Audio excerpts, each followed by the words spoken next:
kõnetused. See on üks ajakirjandusteooria võtmesõnu, kas tekst kõnetab, sest väga palju on lihtsalt tekste.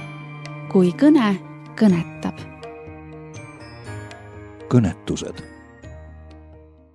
Te kuulate saadet Kõnetused, kus tänane saatekülaline on taas kord peapiiskop Urmas Viilma ja täna me salvestame seda saadet Tallinna stuudiost. Mina olen saatejuht Antti Toplaan.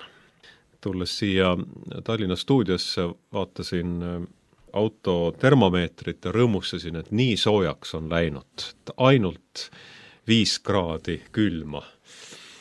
Kuidagi need sõnad tunduvad vastandlikud, aga olen jõudnud talverõõmi nautida ja lootusega, et äkki kui ma koju jõuan, et siis ka soojaveekraanid on lahti soojenenud oma külmumise staadiumist, aga ega vist peapiiskopi ilmaolud nii-öelda ei mõjuta.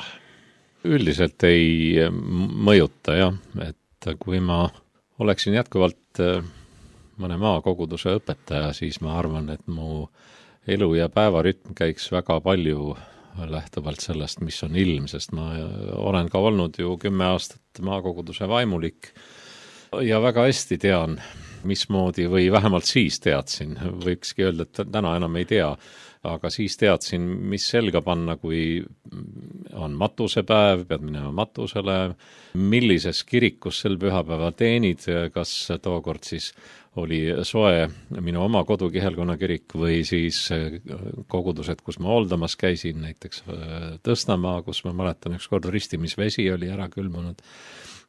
Jah, täna on olukord teine, mis panebki aeg-ajalt ikkagi nagu tegelikkust tõdema, et kui kevadel või sügisel, kui juba maakirikud hakkavad külmenema või ei ole veel üles soojenenud, ma satun siis kuhugi kogudusse külla ja läheme siis kirikusse ja siis ma tulen oma soojast autost välja suhteliselt linnainimese riietega, siis ma jälle tõden, et näed ikkagi ära unustanud juba, mismoodi üks maakoguduse elu käib ja rääkimata siis kütmisrõõmudest.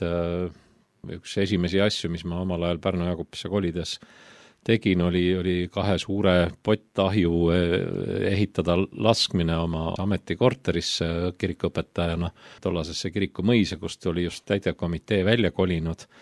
Ja ma pidin otsima kellegi, kes oskab veel pottahju laduda ja käisin toomas eraldi neid ahjumaterjale ja tassisin neid üles, sest see nii vana mees oli, et ta vaevalt trepist suutis üles käia, aga ma ise vedasin kõik need tonnid kive sinna üles.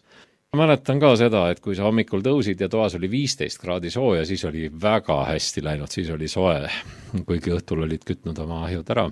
Ja aga kui sa siis tulid õhtul tagasi või oli olnud isegi päev Tallinnas või kuskil ja tulid tagasi ja leidsid toast 6 või 7 kraadi sooja, siis oli ka õnneks läinud, et ei ole veel vesi külmunud.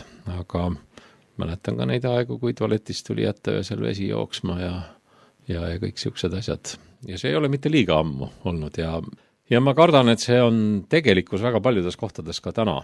Väga paljude inimeste jaoks ka arvestades ikkagi väga külma talve, mis praegu veel ei taha lõppeda, aga mina selline romantikuna mulle väga meeldib. Nädalavahetusel sai sõidetud Tartusse ja tagasi, väga ilus oli, tõesti väga ilus oli Eestimaa, hoolimata sellest kargest külmast. Jah, kõlab jõulukirikus käijate jaoks see polnudki nii ammune aeg, vaid 6 aega tagasi. Võis ju natuke jahe kirik tunduda eksootiline või romantiline, aga kui sa pead seal olema igal pühapäeval teenimas, siis ikkagi võib-olla väga kaua tervis vastu ei pea. Eks mäletan ka neid ristimisi, kus mõnel juhul kiriku perenaine soovis ikkagi head teha ka, et ristimisesi oli liiga külm ja pani siis selle soojendusraua otse sinna ristimisvaagnasse ja siis suur aurupilv tõusis sealt ülesse. Olen näinud ka videosid, kuidas inimesed, kes tahavad, et rettu läks palju, lähevad ristimisvette, mida ümbritseb jää, või siis nagu Eesti taliujujad, kellel tundub olevat soojem kui need, kes 15-kraadise külmaga seda sündmust pealt vaatavad kui meelelahutussündmust. Aga jäin siin mõtlema, et võib-olla järgmine raamat, mida peapiiskop võiks mõelda ja mida võiks välja anda, oleks siis näiteks, annan vihje, Pärnu Jaagupi lood. Aga praegu on veel saadaval sinu eelmine raamat ja kuuldavasti palverännakute mõtisklusi ja pilte kokkuvõttev lööva pealkirjaga Ristkolbal on juba otsa saanud. Esimene trükk sai otsa vähem kui 2 nädalaga ja teine trükk ähvardab otsa saada nüüd ka.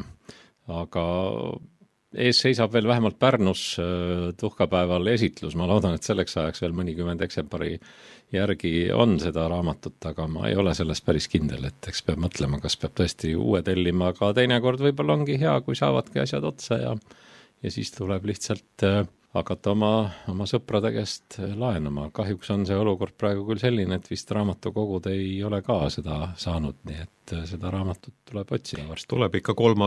trükk tellida. Selle raamatu kaanel on sinu sünnipäeval tehtud pilt Ruhnu saarest. Seal küll jääd ei ole, merel on suvine aeg, aga praegu vist Ruhnu saarel ei tahaks olla.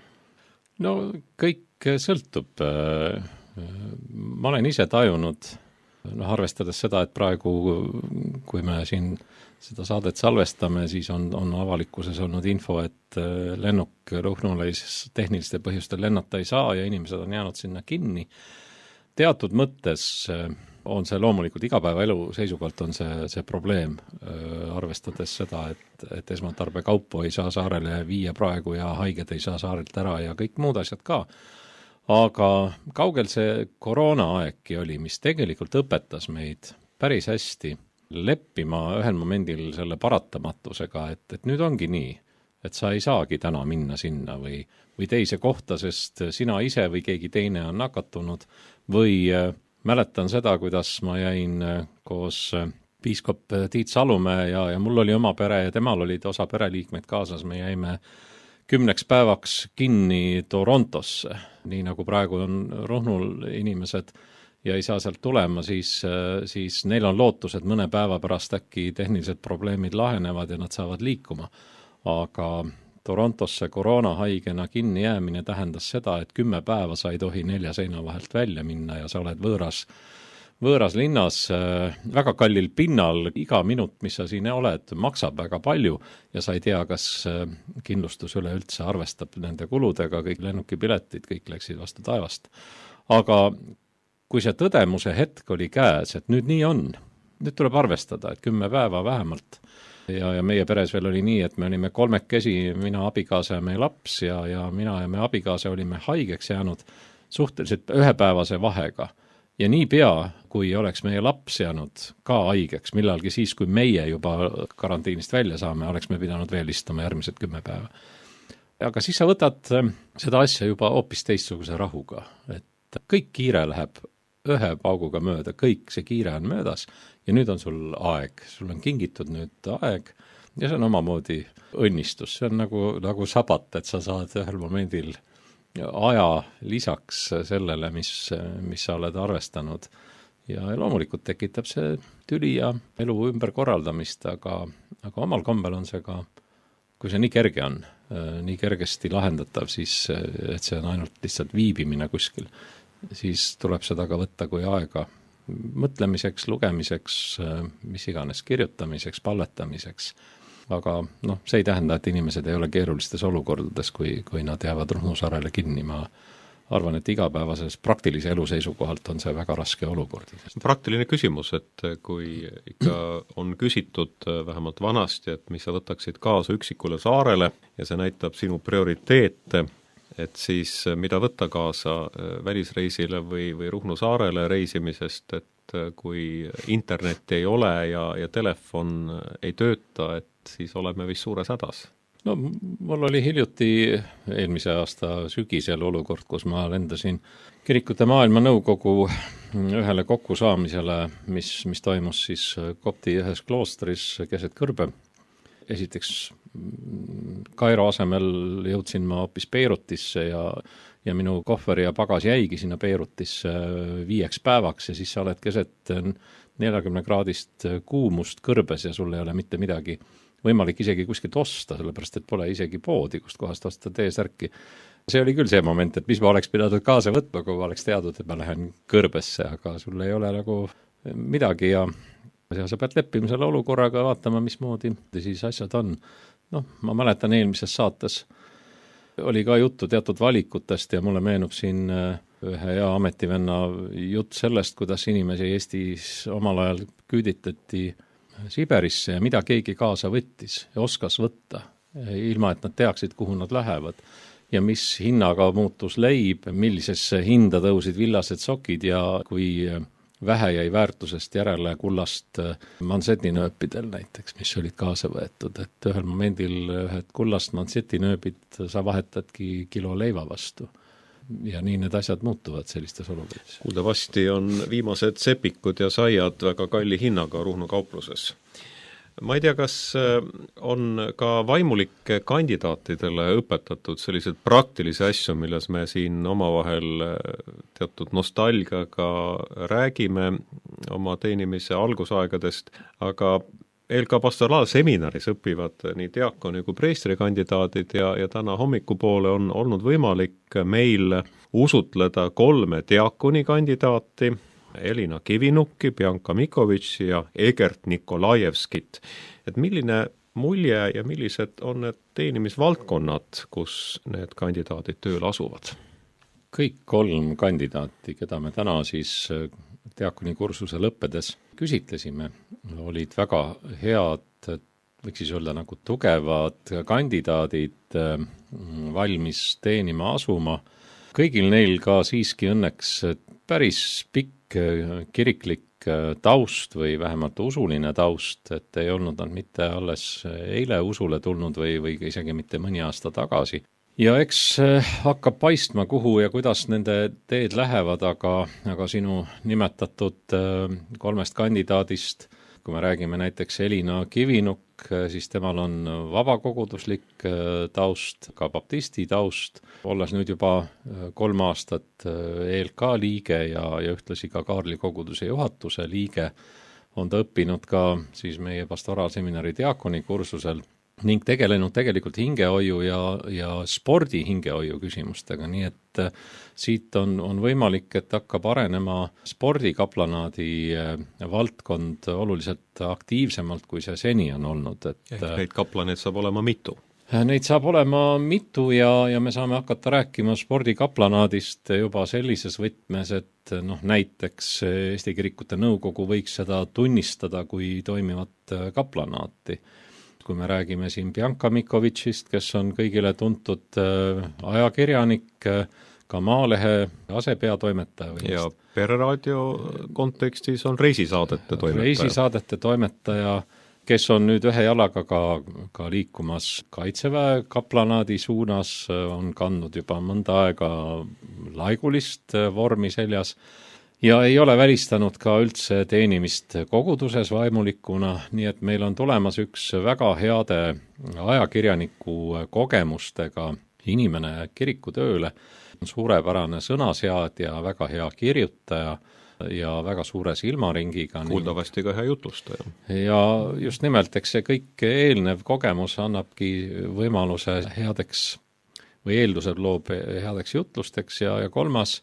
Egert Nikolajevski on praegu abiliseks Kilingi-Nõmmes ehk siis Saarde koguduses õpetaja Arve Tollinole ja üleüldse Pärnu praostkonnas on ta aktiivne olnud ning asub ka sinna siis tegutsema, olles ka hingehoiu valdkonnas tugev ja kõik nad on sellised, kuidas me siis ütlen, arvestades siin varasemate aastate vaimulike põlvkonda, kes on meie kirikusse tulnud, siis ma võiks öelda, et nad on parimais aastais või keskeas või isegi nooremas keskeas inimesed, et siin varasematel aastatel on meil oluliselt ea poolest vanemaid inimesi tulnud, nii et võiks öelda, et meie vaimulikkond nooreneb. Jaa, kui vaadata kirikutele, siis on neid ilus vaadata.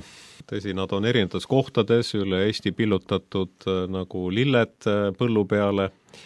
tõsi küll, mitte iga päev nad ei ole avatud, võiks ju nad olla ka talvel avatud, näiteks nagu Pärnu kesklinna kirik seda on, aga seal ei ole võib-olla ka väga kaua võimalik talveperioodil viibida, vähemalt mitte rohkem kui tund aega. Siis üks kirik, mis on eriliselt tähelepanu all olnud nüüd möödunud nädalal, asub Rakveres. Rakveres on õige mitu kirikut, seal on uus baptisti koguduse hoone, seal on Rakvere kolmainu kogudus, aga on ka nüüd üks uus mitte kogudus, aga kirik. Nimelt Rakveres valmis kirikult siis omal ajal võõrandatud ja Rakvere koguduse poolt linnale ilmselt loovutatud endine kirikuhoone, kus on avatud Arvo Pärdile pühendatud muusikamaja, mida õnnistasid koos Rakvere kolmainu koguduse õpetaja Tauno Toompuuga ja oled ise meenutanud selles sündmuse kontekstis, et just vahetult enne sõda 40. aasta suvel piiskop Johan Kõpp pühitses selle muide Rakvere Pauluse kiriku. Huvitav on see, et ka Tallinnas ju tegelikult plaaniti Pauluse kirikut rajada, vundament oli valmis ja see asus Rahvusringhäälingu maja vastas praeguse uue hotelli platsi peal, kuhu siis nõukogude ajal ehitati ka see kuulus hotell, kus Eesti Televisiooni ankrud käisid juttu rääkimas ja midagi ka söömas ja joomas. Aga Rakveres, 2 torniga kirik.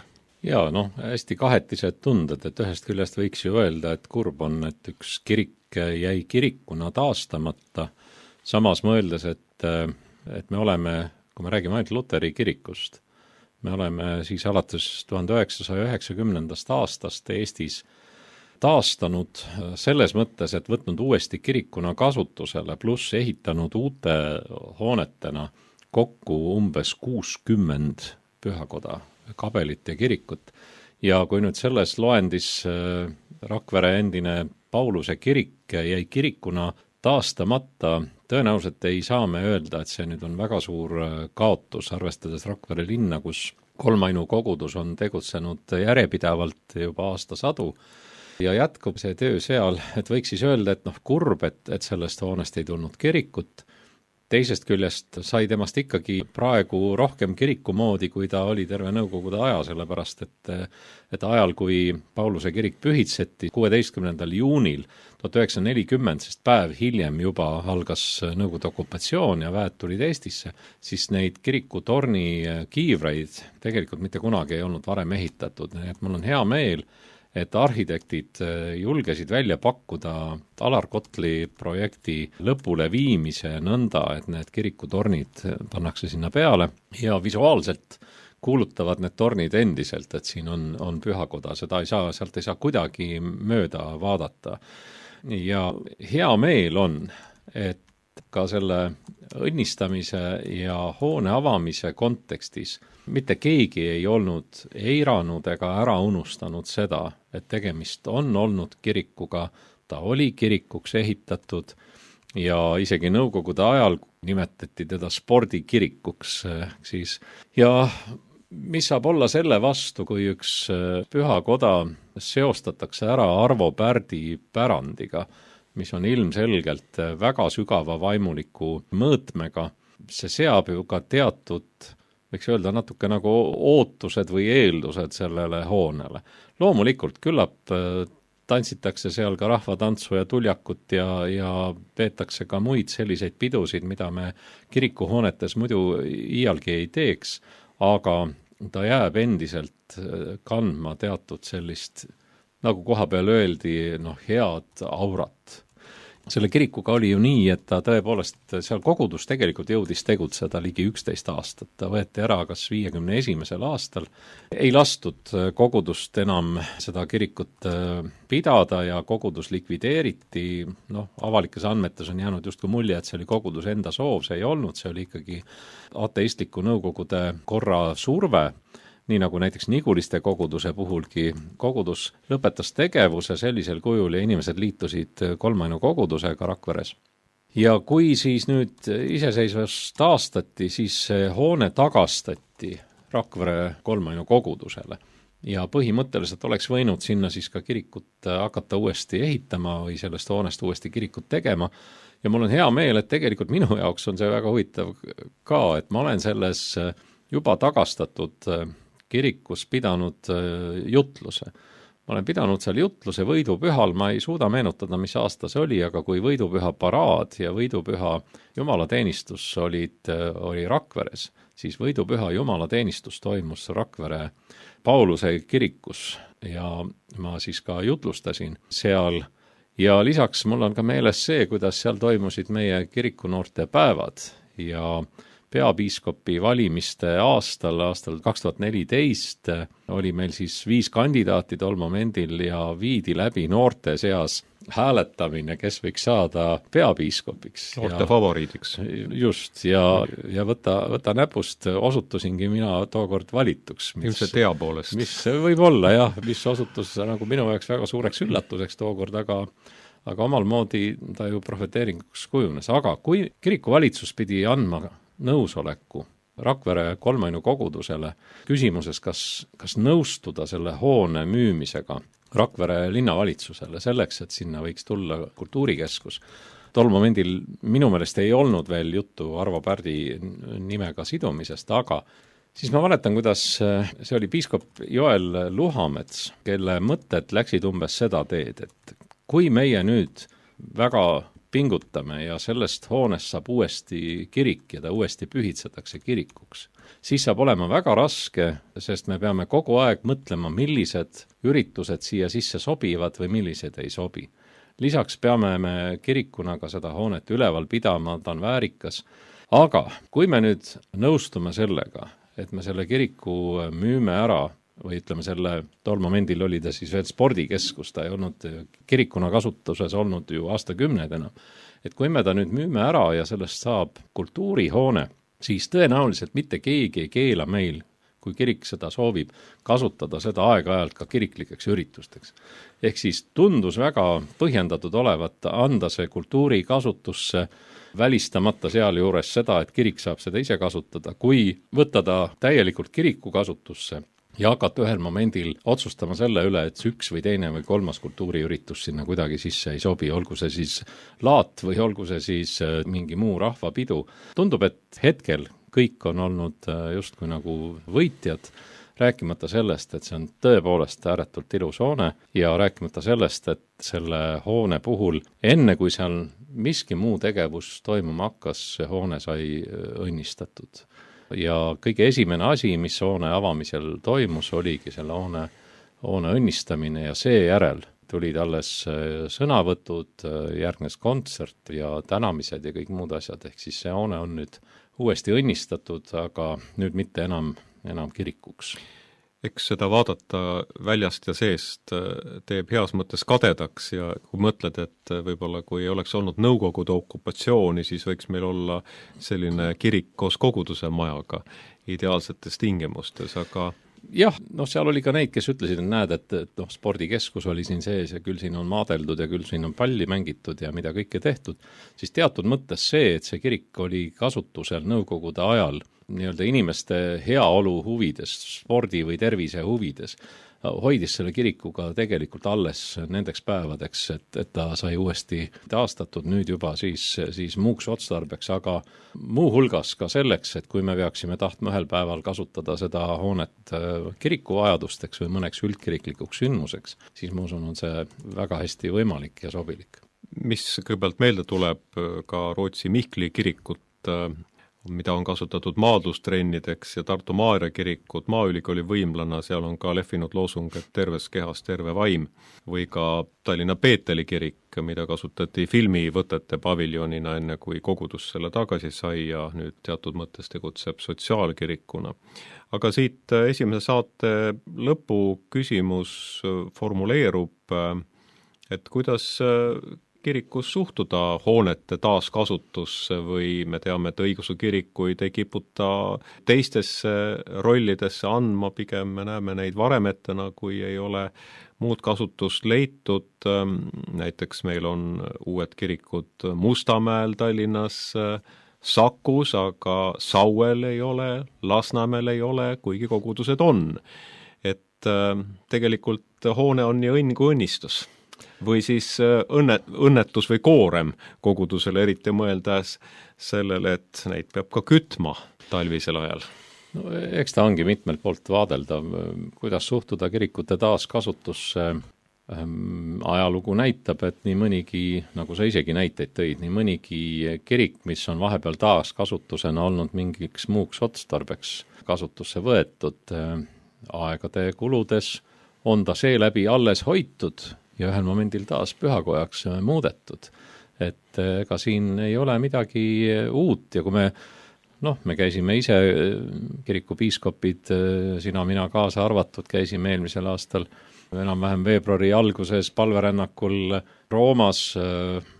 Me teame kõik, kuidas mitmed Roomas olevad kristlikud kirikud on ehitatud paganlike templite asemele. Need ei ole uuesti muutunud paganlikeks templiteks, aga see taaskasutus iseenesest ei ole midagi uut. Võtame näiteks Põltsamaa kiriku. Põltsamaa kiriku torn, nii palju kui mina olen aru saanud, mitte torn, vaid altariruum on mingisugune vana suurtükitorn või mingi kaitsetorn. Paks Margareeta. Just, nii et see, et hooned teatud mõttes elavad edasi või saavad hoitud alles tänu sellele, et nad mingi aeg täidavad mingit muud funktsiooni, tegelikult aitab ainult seda pärandit iseenesest hoida ja eks näis, kuidas meie kirikutega asjad pikemas perspektiivis lähevad, aga ma ise arvan, et maakirikuid hetkel küll ei ohusta see, et keegi hakkaks sinna midagi muud tegema, sest selleks, et võtta mõni kirik uuesti kasutusele mingiks muuks otstarbeks, näiteks inimeste jaoks on ta siis raamatukogu, spordisaal või kultuurimaja, selleks peab olema seal inimesi, kes seal käivad. Ehk siis, kui täna ei käi inimesed kirikus, siis vahel öeldakse, et kirik on kaotanud oma tähenduse, tegelikult on see paik kaotanud inimesed. Me siin ju oleme hiljuti kuulnud, kuidas ööklubid sulguvad linnades, kuidas Michelini nii-öelda tunnustusega restoranid sulgevad uksi, sest inimesi ei ole, kes neid külastaksid, kuidas kinod on hädas sellega, et neil ei ole enam vaatajaid, siis kirikud on endiselt 700-800 aastat toimivad. Jah, inimeste arv ei ole see, kui võib-olla parimatel aegadel kunagi paarsada aastat tagasi. Aga kus me tegelikult teame, kui palju käis kirikus inimesi 200 aastat tagasi kuskil Kihelkonna keskuses, näiteks veebruari alguses, kus oli väljas 20 kraadi külma ja teed olid lahti ajamata, ilmselgelt polnud kedagi, kes lahti ajas ja saaniga sai kirikusse. Kas me oleme nii väga kindlad, et kirikud olid pungil rahvast täis paarsada aastat tagasi? Kirikupühadel kindlasti.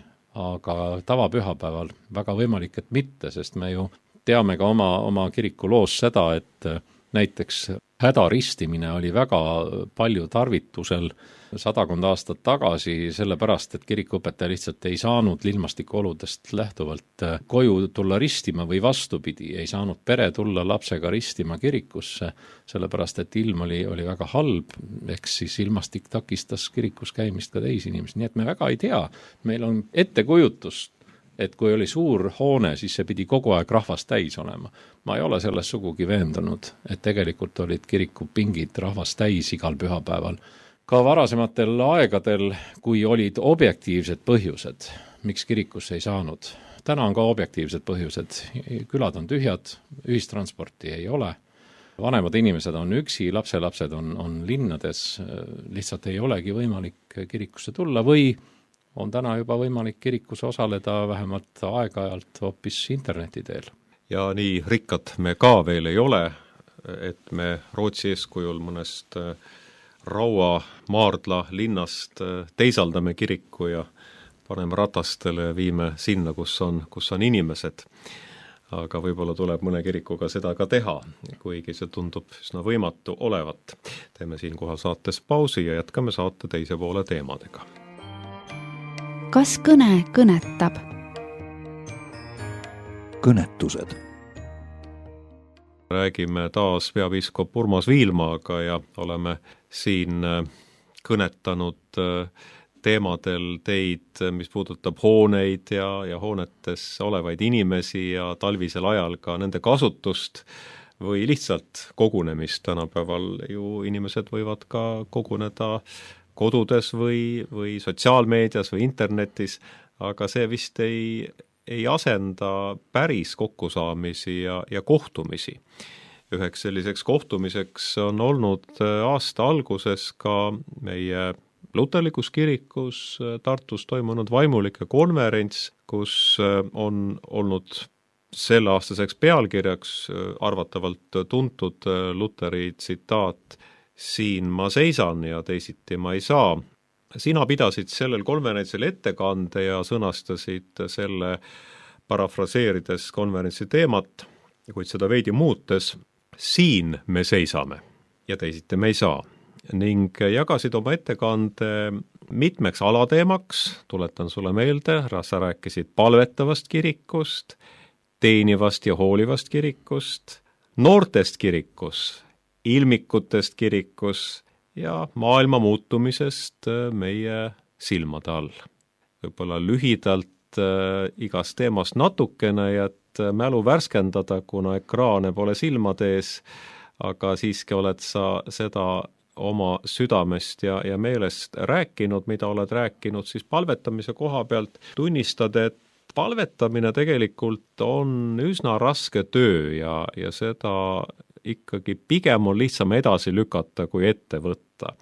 Kuna ka palvetamine on midagi sellist, kus me ju midagi ära ei tee, ei pane tapeeti, ei kaeva auku, siis ikka püütakse seda kuidagi edasi lükata. Aga see tähendab, et meie palved jäävadki lõpuks palvetamata. Kui nüüd kirik ja kristlased enam ei palveta, kes meie asemel seda siis tegema hakkab, küsid sa? Ja minu küsimuse püstitus oligi natukene prioritiseerimises ja selles, et milline on kiriku roll. Ja me sageli kipume kirikuna dubleerima teisi asutusi, institutsioone meie ühiskonnas ja tegema kõike seda, mis meile tundub hästi vajalik ja oluline just praegu. Ja palvetamine justkui ei jookse eest ära, et me saame seda saab ju teha igal ajal. Et seda me võime ju teha igal ajal ja me kristlastena ju seda teeme kogu aeg ka. Aga tulemuseks võib olla see, et kui me õigel ajal ei palveta või sel hetkel ei palveta, kui see mõttega tuleb või tunne on, et seda peaks tegema, sest nii palju kiiret on praegu lahendada, on siis vaja arvutis midagi teha või muud praktilist, siis võibki juhtuda, et sa õhtul oma õhtupalvet tehes ei mäleta enam seda, mida sa silmas pidasid, kui sa mõtlesid, et selle pärast peab palvetama, või sa oled lihtsalt nii väsinud, et sa sinna palvetamise juurde ka uinud.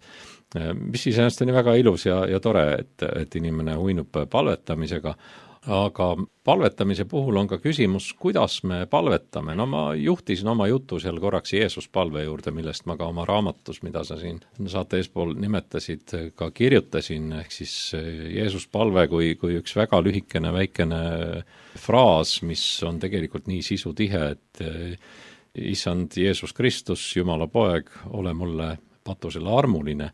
Ma vist isegi ütlesin seal kõnes, et see kestab umbes 5 sekundit, et kui meil muud aega ei ole palvetada, siis see hetk, kui ma tõusen püsti, et lähen kohvimasinast tooma kohvi, ma jõuan seda palvetada väga-väga mitu korda ja kui ma siis tulen tagasi ka oma kohviga, ma olen jälle jõudnud mitu korda palvetada. Kusjuures võimalus on kasutada seda ka eestpalvena, et kui on meil südames mure või kellegi pärast on vaja palvetada, me oleme saanud mõne uudise oma tutta või lähedase või ka võõra kohta, kellel näiteks tervis on ohus praegu just sel hetkel, siis lihtsalt palvetadki, Issand Jeesus Kristus, Jumala poeg, ole siis Marile või Jürile armuline ja sul on võimalus isegi eestpalve teha. Ehk siis, kui meie ei palveta, ja see oli see, mida ma ütlesin, siis keegi teine ei palveta. Tähtsaid asju teevad teised ka, igasuguseid lund lükkavad, muru niidavad või muid asju tehakse teiste poolt ka, kui me oskame pöörduda või paluda kellelgi tulla appi. Siis me ei saa alati kindlad olla, et kui me kedagi kutsume appi palvetama, et see inimene tingimata saab tulla appi või ta teab, mida tähendab palvetamine. Nii et see oli palvetava kiriku üks osa, mida ma rõhutada tahtsin, sest mõnes olukorras ei olegi meil muud teha, kui palvetada või ütleme, meie ülesanne ongi selles olukorras palvetada ja see puudutab ka seda sama rahu küsimust endiselt ja sõda, mis meie läheduses on ja mitmeid muid teemasid, mis meile muret teevad, et me ei pea seda üksi kandma, me saame seda kogu aeg jagada. Iga hetk, kus me viibime, isegi siinsamas raadiosaates ajal, kui sina küsimust küsid, on minul väga hea aeg palvetada mõttes kas või seda sama Jeesus palvet. Ehk siis tegelikult ei ole mingit põhjust palvetamist edasi lükata. Palvetada tuleb kohe, kui see mõte on ja ma olen ise juba nüüd aastaid arvestanud seda ka, seesama eestpalve, et keegi tuleb ja palub minult, et kuule, et palveta või kuulen kellegi haigusloost või murest. Mul oli varem küll see, et ma kogusin endale õhtuks siis nimekirja inimestest, kelle pärast ma palvetasin ja mitu korda ma tabasin ühel momendil, et mul jäi palvetamata või ma unustasin selle inimese ära või ma ei kirjutanud üles. Aga nüüd juba mitu aastat ma praktiseerin seda, et niipea kui ma kuulen seda, siis ma palvetan selle sama eestpalve kohe seal samas. Enamasti see hetk saabub mõne minuti jooksul, vahel on see võimalik praktiliselt kohe teha. Saates Nädala Kaja, mida meie toimetaja Margit Prantsus ka kokku paneb nädala intervjuudest, meenub mulle ühe Lõuna-Eesti koguduse aastapäeva intervjuu, kus 35 aastat tagasi korrastatud vana kirikuhoone sai alguse sellest, et vana metodisti pastor, kes tegelikult töötas üldse Saaremaal, Eduard Lohv, tema sai südamesse vaadata, mis on selle metsatuka taga.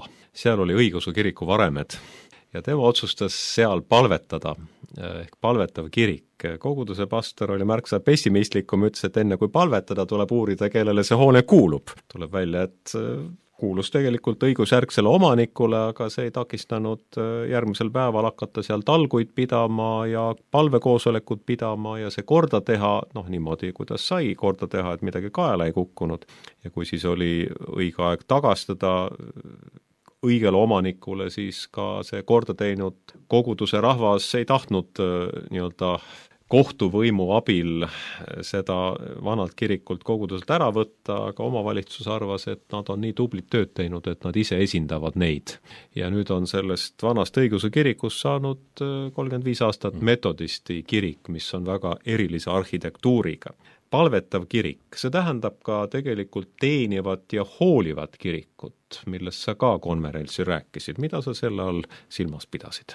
Nüüd sa eeldad, et mul on meeles, mida ma rääkisin paar nädalat tagasi, sul on endal kõne ees, aga sa võid tuua mulle sealt mõne vihje, mis ma siis täpselt rääkisin. Jaa, ma annan sulle mõne vihje, mitte küll kõiki, muidu me saade ei lõpekski täna ära. Meie kiriku nähtavus ei teki ainult siis kirikute avatuna hoidmisest, millest meil oli ka juttu, vaid see tekib sinu sõnul meie kohalolust inimeste eludes ja olukordades, kus nad ei oota meilt alati jutlust, vaid ootavad, et keegi oleks päriselt nende juures kohal. Jaa, ma ei mäleta, kas see oli see koht, aga ma jõudsin välja sinna, et teinekord me peame pigem kuulama inimesi kui rääkima, et me kipume alati pidama jutlust või me kipume hakkama inimesi õpetama. Ja teinekord me ei kuula isegi, ma tean, minu enda viga on see, et ma teinekord ei jõua inimese lasta ära, ta mõtet lõpetadagi, kui mul on juba mõte tema esimese jutu otsa peale tulnud, mida ma tahan siis öelda.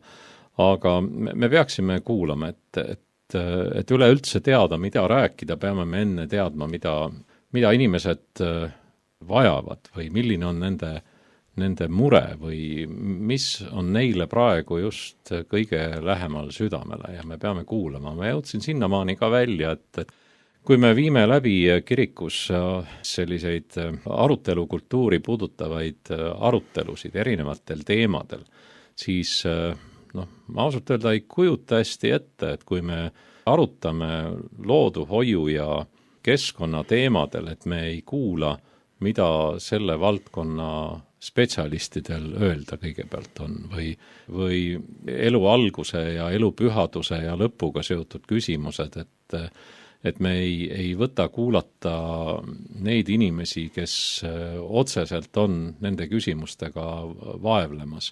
Mul on meeles, et mind kutsuti mõni nädal tagasi ühele kohtumisele eakate inimestega. Neid oli saalis umbes 70 inimest. Neid küsimusi ei tekkinud, aga see, kes mind kutsus kõnelema, ütles, et olge valmis selleks, et need inimesed hakkavad tahtma teada teie käest, teie arvamust, mida arvata ikkagi abistatud enesetapust ja eutanaasiast. Vanad inimesed. Ehk siis neid see puudutab. Kui noored ütlevad selles küsimuses midagi, siis noored ütlevad seda mingisuguse arvamuse, sisetunde ja hoiakute pealt, aga kui vana inimene tõstatab sellise küsimuse lauale, siis sa saad aru, et selle taga on midagi. Ja seal taga on kas või kartus või hirm, et ei taheta jääda näiteks elu lõpus teiste hooldada või kardetakse haigusega kaasnevaid valusid või et teada, kus on see põhiline küsimus sellega seoses, peaksime me enne kuulama. Ja loomulikult võib alati siis öelda, et nüüd hakkab Luteri kirik kuulama homosid, nii nagu üks pealkiri juba kuskil oli, ja tulebki kuulata, aga tuleb kuulata ka heterosid, tuleb kuulata ka neid, kes ütlevad, et samasoolistega seotud küsimus ei peaks niimoodi käsitlema, nagu teistes kirikutes on käsitlema. Ehk siis, kui ma ütlesin, et me peame kuulama, siis me peame tõepoolest kuulama seda, mis inimesi puudutab selles küsimuses, ja me ei tohi eeldada kogu aeg seda, et need inimesed, kellel on need mured või probleemid, et nemad on Jumalast kaugel.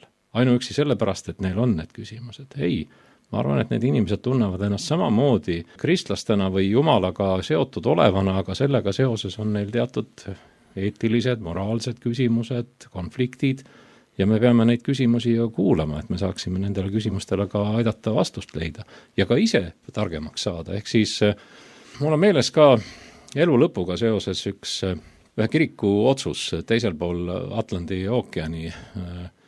Ma arvan, et see oli Kanada Luteri kirik, kes pidi lahendama ära olukorra, mida teha olukorras, kus tõepoolest riik oli otsustanud seadustada eutanaasia. Ja kirik oli natuke nagu rumalas olukorras, mis me siis teeme. Ja kirik ütles, et me ei saagi midagi muud teha, meie asi on olla nüüd nende inimeste kõrval. Nii nagu seadus neile õigus annab, meie asi on olla inimeste kõrval kogu aeg ja nii kaua, kuni nad oma otsuseid teevad, sest võib juhtuda, et tänu sellele, et me oleme nende kõrval, nad jätavad need otsused tegemata. Ehk siis me selle asemel, et nagu pöörata selg inimestele, kes nende küsimustega tegelevad, peame me olema kirikuna nende inimeste kõrval, neid kuulama ja olema nende toeks. Ehk siis kas me oleme valmis, me tahaksime nagu ikkagi, ma ütlesin ka seda välja, et me vahel muretseme selle pärast rohkem, et inimesed usuksid õigesti. Et see on nagu meie esimene mure. Aga me ei muretse selle pärast, et inimesed üleüldse usuksid, et nad kasvaksid oma usus, et nad õpiksid Jeesust tundma, aga me tahame kohe, et nad õpiksid õigesti uskuma. Ja kui nad siis õigesti ei usu, siis me teeme neile juba etteheited ja anname hinnanguid ja siis juhtub, et nad kaotavad üldse oma usu, sest nad valesti usuvad ja kui sa valesti usud, siis kirik ei ole armuline nende suhtes, vaid on hukkamõistev. Ilmselt tulevased kirikuloolased ei tea seda, et tegelikult peapiiskop valiti ära juba Rakvere Pauluse kirikus noorte poolt, ehk noored andsid sulle hääle. Võib-olla see on olnud ka selline prohvetlik meeldetuletus, et sa oled teatud mõttes möödunud ja alanud aastal nagu saanud noorte patrooniks või eestkõnelejaks. Sa nüüd jõuad rohkem, kuna sul on mitu abi, piiskopi erinevates ametites.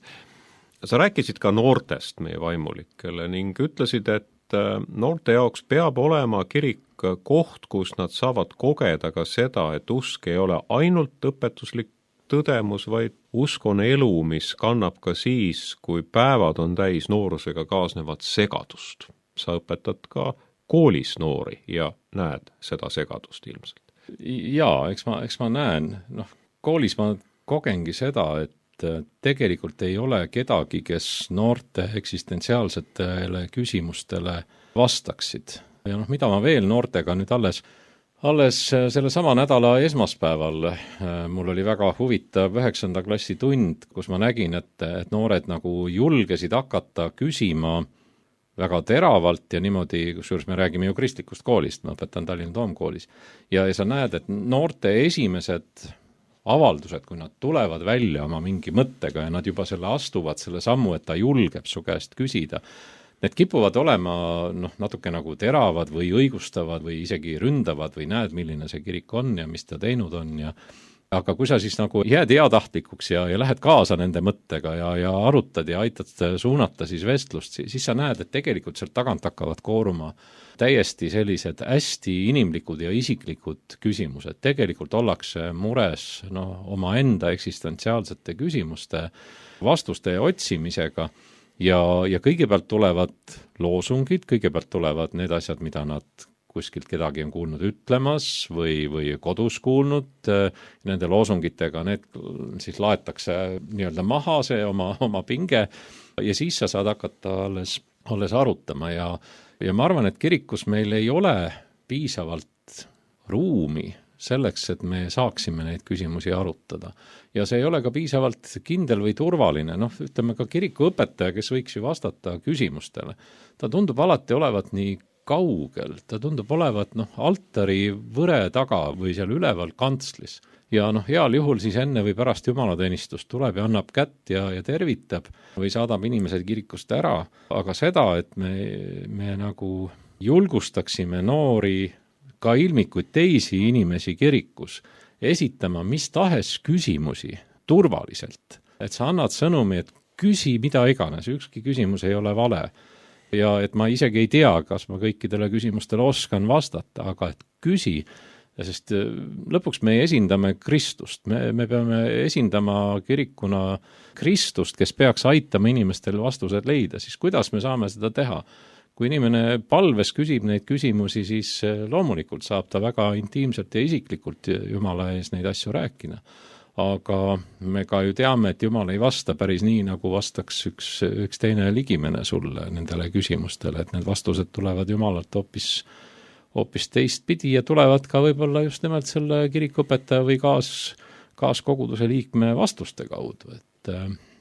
Et jah, noortel peaks olema ruumi kirikus ja me peame usaldama noori rohkem, me peame julgema andma noortele rolli kirikus.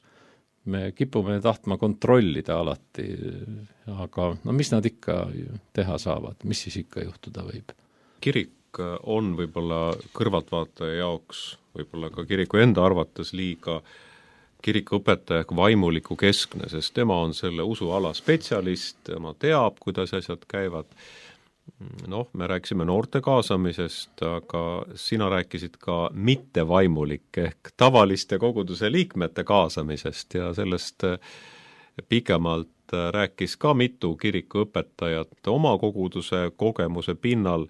Sa oled öelnud, et ilmikute selline halb sõna, aga paremat ei ole, mitte ordineeritud vaimulike kaasamine ei vähenda vaimuliku ameti kaalu, vaid toetab koguduse elujõudu ja see on ka kasvavate koguduste kogemus. Jah, need kasvavad kogudused, nelipühipiiskop Ago Lilleorg ju uurib seda teemat oma doktoritöös, mis on ka nüüd juba kaitstud ja ka avalikult kättesaadav. Et tegelikult me näeme, et need kasvavad kogudused ongi need kogudused, kus inimesed leiavad oma rolli. Et nad tunnevad, et nad oskavad siin midagi teha, et minu ülesanne on siin konkreetne ülesanne, see võib olla pealtnäha väike asi, aga need pealtnäha väiksed asjad ongi need, mis inimesele koha kirikus annavad, tulevad väikesed asjad, algab see lauluraamatu jagamisest pühapäeva jumalateenistuse eel ja lõpuks võib see tähendab väikerühma juhtimist või koordineerimist, ehk siis see ruumi andmine ja teine asi veel, et seisused Eestis, kaasa arvatud vaimuliku seisus kui osa sellisest aadelkonna nii-öelda või ütleme ühiskonna korraldusest. Seisused Eestis kaotati, kui me mälu mind ei peta, tõesti aastal 1920, kui lõppesid need vonnid ja kõik muud, kaasa arvatud vaimuliku seisus, aga me käitume ja elame vahel endiselt nii, et me vaimulikena oleme kuskil nagu püham seisus kui meie koguduse ülejäänud liikmed. Tegelikult meie luterlik protestantlik käsitlus üldpreesterlusest on ju see, et iga inimene oma rollis, oma ülesandega teeb Jumala riigi tööd.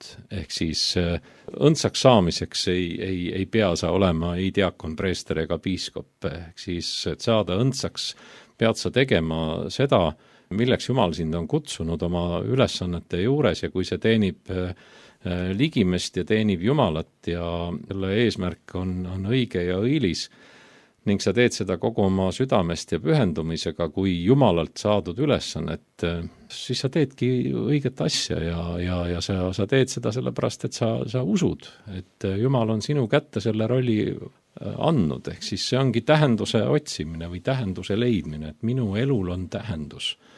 Just nendes ülesannetes, mis mulle on jõukohased ja milles ma võin olla palju-palju parem kui keegi teine, isegi kirikuõpetaja. Saate lõpuminutitel tahan puudutada tõsist teemat, nimelt värske uuring ütleb, et 60% Eesti inimestest kannatab tõsise mure all, millest ei ole kombeks rääkida. Apotheka Kantor Emori poolt tellitud uuringu küsitlus tõi esile, et üksildus pole piiratud ühe vanusegrupi soov elukohaga, vastupidi. Lausa 60% Eesti elanikest on viimase kuu jooksul kogenud üksildustunnet. Üksindus on aga objektiivne seisund, olukord, kus inimene on füüsiliselt üksi. Paljud vajavadki aega üksi olemiseks, et taastuda ja iseendaga kontaktis olla. Aga üksindus võib olla isegi eelistatud ja toetatav seisund. See annab ruumi mõtlemiseks, loovuseks ja taastumiseks. Ja paljud inimesed otsivad teadlikku tegutsemist, näiteks looduses käies või kodus töötades. Sa oled palju reisinud, palverännakul käinud, mõisted üksindus ja üksildus. Ma hakkasin nagu mõtlema, et kas ma võin ka kuuluda selle, mis sa ütlesid, 60% hulka. Ma mäletan küll oma elus aegu, kus ma võin kindlalt öelda, et ma tajusin ennast üksildasena. See oli kohe, kui ma olin noore mehena Tallinnast või siis Tallinna lähedalt Sauelt, kus ma üles kasvasin, kolinud Pärnu Jaagupisse ja saanud seal koguduse vaimulikuks ja ma ei tundnud tol momendil seal rohkem inimesi kui 1 või 2, kellega ma olin äsja tuttavaks saanud. Ja siis ma istusin seal tagastatud kiriku mõisas oma väikeses toas, mis oli olnud alles täitevkomitee kontor. Ma ei tundnud mitte kedagi ja ma ei teadnud, miks ma siin olen ja kuidas ma siia sattusin. Ma olin väga-väga innukas, mul oli missioon, oli selge, aga ühel momendil sa ikkagi tajud, et sa oled üksi, et sul ei ole siin nagu hingesugulast või hingepidet või kedagi, kellega koos olla. Sellest on möödas umbes 30 ja rohkem aastat. Ma arvan, et see ongi natukene oma koha leidmise küsimus, et sa saad aru oma kohast, oma rollist, kogukonnas, perekonnas, lähedaste seas, töökohas, ehk siis sa tajud, et sind on vaja, sul on ülesanne. Aga see oleks liiga lihtne vastus sellele, et küllap see vajaks rohkem uurimist ja tõsi on see, et kirik võiks selle küsimusega küll tegeleda rohkem. Olgu siis öeldud lõpuks, et üksilduseni viib sageli kiire elutempo, sõpradega erinevates eluetappides elamine, lahkhelid lähedastega, füüsiline vaimne tervisemured ja nii edasi, et nagu on välja tulnud ka varasemates uuringutes, märgivad inimesed, et üksildustundel on oluline negatiivne mõju nii nende vaimsele kui ka füüsilisele tervisele. Me võime olla üksildlased ka paljude teiste inimeste keskel. Loodame, et tänane saade aitas kaasa, et me ei peaks olema üksildlased, vaid võiksime olla koos, aga üksindus on teinekord ka kasulik, sest me ei ole kunagi üksi, me teame, kes on meiega. Kristlaste puhul Isa, Poeg ja Püha Vaim. Soovime Jumala õnnistust sulle peapiiskopina sinu töös. Aitäh saate toimetajatele ja mina Antti Toplaan ütlen kuulmiseni täpselt 6 aja pärast. Kas kõne kõnetab? Kõnetused